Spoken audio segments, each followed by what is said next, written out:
What were some of those best practices that you said you incorporated into your training that you weren't seeing on the floor? Well, okay, I'll begin with recognition. So, recognition is a huge problem in the in hospital situation. And there's tons of software that the world wants to create for us to use, News, Muse, a deterioration index, that kind of thing.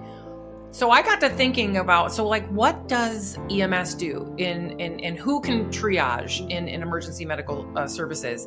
Because as you know, in nursing, only the most seasoned nurse is allowed to triage. Mhm. And so I thought, well, aren't we kind of cutting off our nose to spite our face? So if you study like a mass casualty incident, MCI in emergency, so we have mass casualty.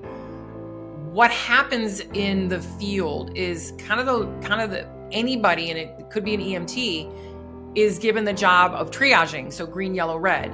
So they have really quick across the room assessment techniques for RPMs, respiration, perfusion, mental status, thumbs up, thumbs down, and that would tag the patients. The walking wounded are green, off they go. If they're yellow, you might have one parameter out of whack, and if it's out of whack, you better fix it or you're about to become a red, which means it's life or death. Mhm. So what I did was I adapted that and I call it visual acuity. I adopted that for the in-hospital because I wanted nurses and our other colleagues to be able to have an across-the-room assessment technique of thumbs up or thumbs down, not another charting thing, not a number we got to watch and gauge. Like, you're a human, okay? You're a mom, you're a dad, you're a sister, you're a brother. You look at people and you can tell whether they're sick or not sick. So I wanted to empower them to have that ability to triage.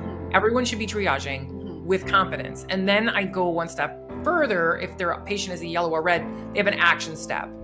So if right away, so if one of those RPMs was up and now it's down, that's permission to call. Right. So I use that. The second thing that I would say that I brought in would be the high performance CPR. So in EMS, most EMS use high performance CPR in pit crew style drill practice.